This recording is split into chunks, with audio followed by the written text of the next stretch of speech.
Muchinda uyu ndokuuya achiti pro zvinhu zvangu hazisi kufamba. Ndikati abambo, hondo yamunofanira kutanga kukunda ndeyekuti mweya uri kuti simba riri pamuri rekuti muite zvinhu zviri productive mulife.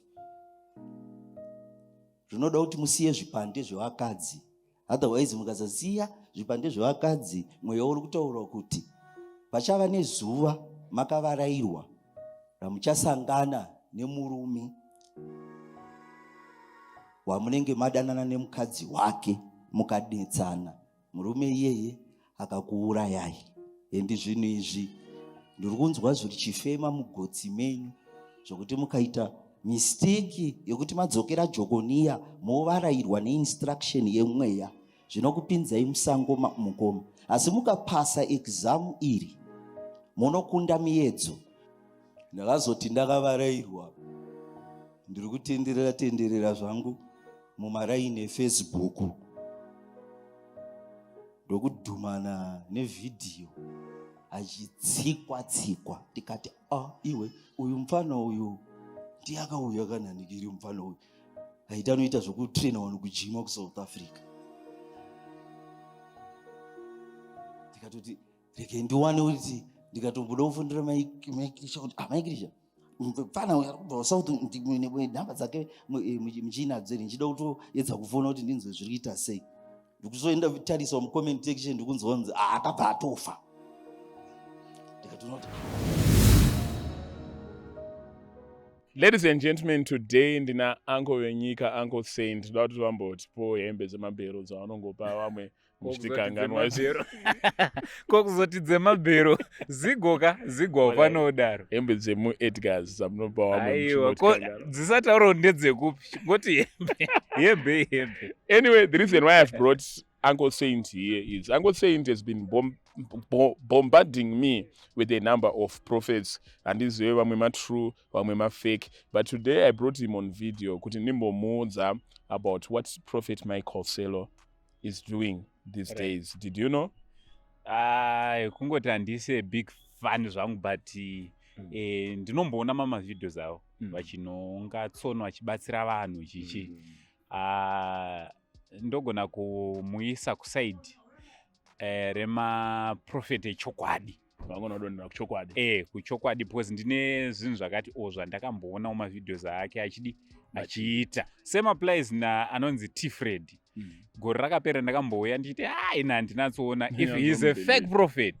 But kunyarara kwakaita prophet T-Fred kwakuda kundiratidza kuti anogona aritori wechokwadi zvechokwadi, because havasi vese maprofetsi vechokwadi. Iwona profeti wako wakamboyana vanonzi profeti Munashi.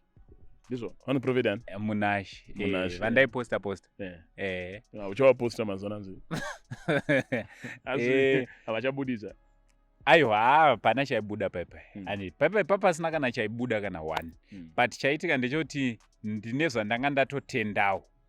Anditi. But along the way manje you know, isusu ibasa redu.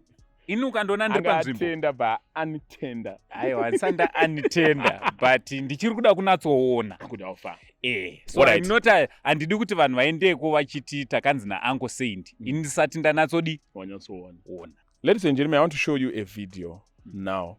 You know that guy akafa kuSouth, ainzi Emmanuel Mahamba. Yes. Aronzi he was ainzi adana nemukadzi wemunhu mugananieni, and then mugananieni rode over nemota. I think video chamutoona pascreen akatsikwa, and that was very sad.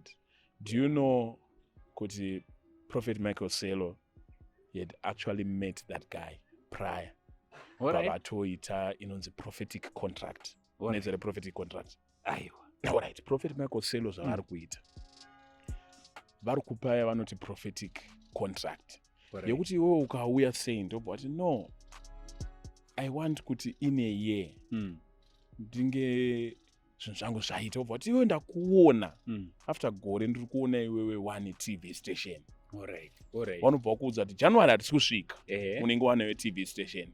Unobva wanzi manyapo unotora unosaina contract rekuti zvikaramba unowasuwa kana kuti unopiwa refund. Because ndatoona kuti ma1 on 1 zvinenge zvatopa chena kuti arubhadhariswa. Alright. saka uchipiwa chiprofita wobva wabhadhara wobva wasaina contract. I think it does make sense. I think inonzi prophetic contract yekuti zvikasabuda unobva wapiwa refund mari yako kana wakabhadhara 1-on-1 kana if there are material damages you incurred nekumirira uchiti hai ina ndichabuda muZimbabwe ndingatenda kunogara kuChina but handichaenda because ndine TV station iri unouya wasuwa inonzi prophetic contract. So Emmanuel Mahamba actually signed a prophetic contract na Prophet Michael Selo. So that is the video that we want to watch. And then vanhu motiudza what do you think about it. Wambona zvichiitika here?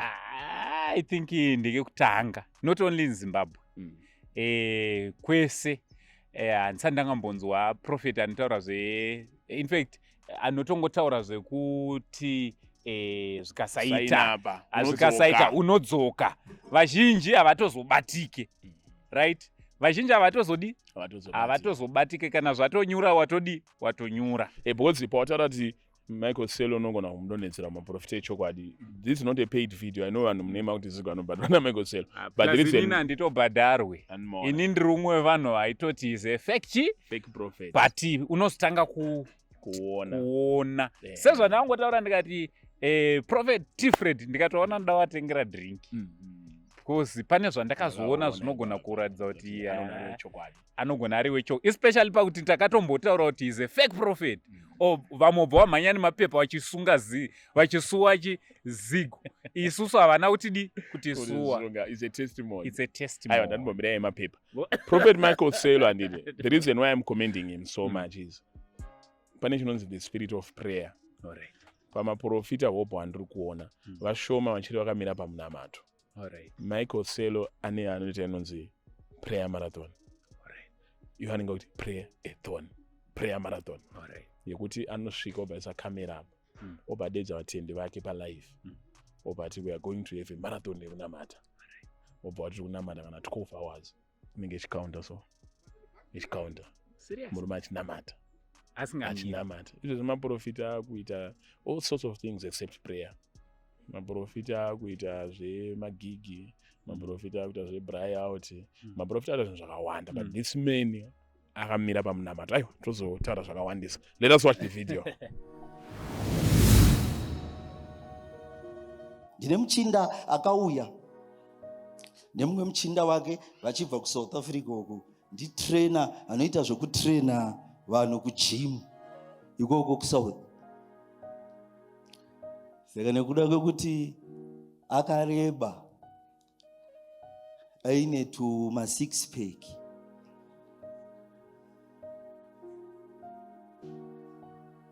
aikumbirwa nevakadzi vevanhu kubatsirwa kulifta mawetsi.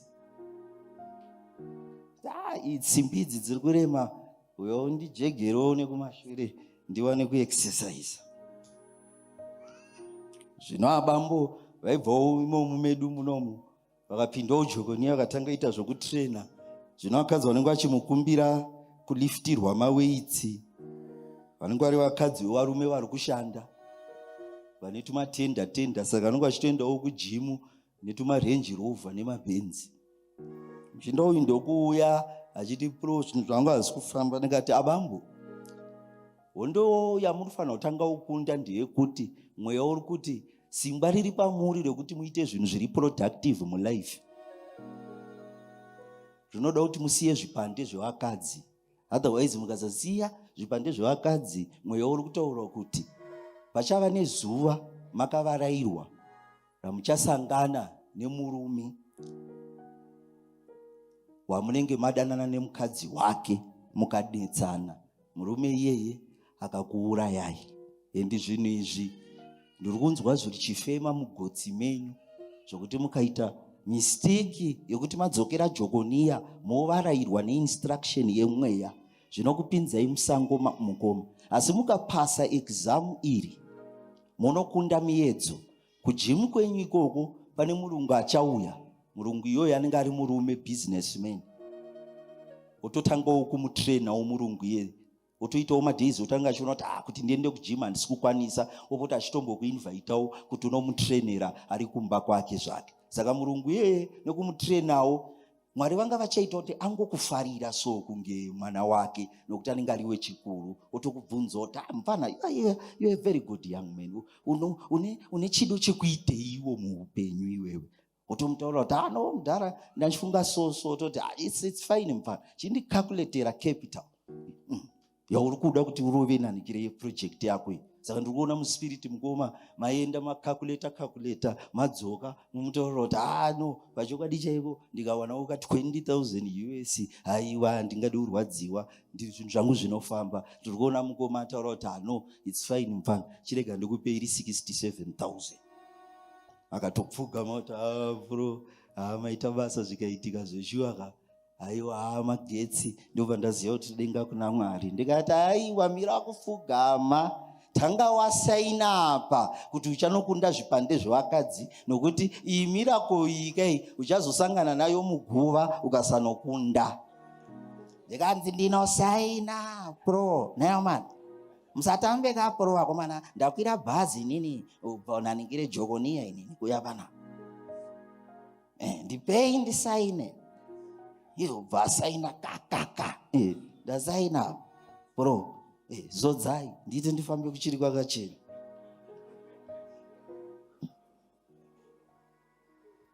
Ndakazoti ndakavarairwa ndiri kutenderera zvangu mumaraini eFacebook ndokudhumana nevhidhiyo achitsikwa. Ndikati iwe uyu mfana uyu ndiyakauya akananikiri mfana uyu aita anoita zvokutrena vanhu kujima kuSouth Africa. Ndikatoti rege ndiwane kuti ndikatomboda kufundira maikirisha kuti maikirisha mfana uyu arikubva kuSouth, nhamba dzake muchinadzo ndichida kutoedza kufona kuti ndinzwe zviri kuita sei. Ndikuzoenda tarisa mucomment section ndikunzonzi akabva atofa. Ndikatoona kuti apa zvatodhakwa mukiva nyandukeza kutaura panapa iyi.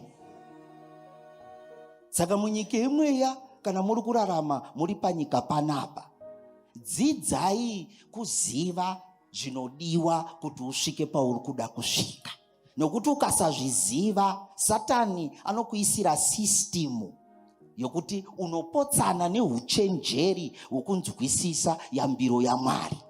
Chinhu chimwe chete chinongodiwa naMwari paupenyu hwako kuti usvike pauri kuda kobheya shoko ravo, ukapasa examu iroro chete wapedza. Una zvakawanda zvaunofanira kutsvaga, ukazouya pano uchiti Mikaeri wakomana zvinhu hazvi kundifambira, tichunire. Tinokuchunirai zvakanaka. Ladies and gentlemen, nhasi taenda favorite chief yenyu, Chief Bushu, kwaBushu kuchamba. Tiri kuchikoro kwaBushu kwaiwanzirwa singade hanzi ndobva kwaBushu.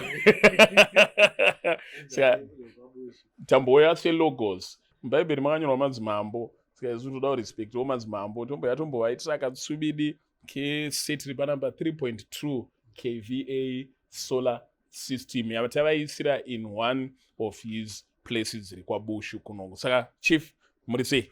Ini ndakanaka. Yes, ameno chipo chedu chinochika ndikunzwa kufara zvisingaite nechipo chandapuwa chine Logos Solar Tech. Chipo chapuwa mambo. Yes. Mambo dunhu kwaBushu. Mwoyo wangu wakatambanuka zvisingaite. Yes. Mufaro wangu kuti ndiwanikwe chiwana chipo chakadai so. Regai ndikutendewe Logos. Chipo ichi chamapa mambo mandichengetedza maremekedza kuguta rangu rekwaBushu, ende ndiri kufara zvakanyanya nekuti vashoma vanazvo ende zvatanga naMambo Bushu. Vari kunzwa kutapirirwa nekufara nebasa hombe ramandiitira iri. Saka uyu ndizigona kundai vaitira mambo wavo. Imi kana mine mambo wenyu wamuda kuitirawo munongotibata. Toita se tokuitirai. Maita basa mambo.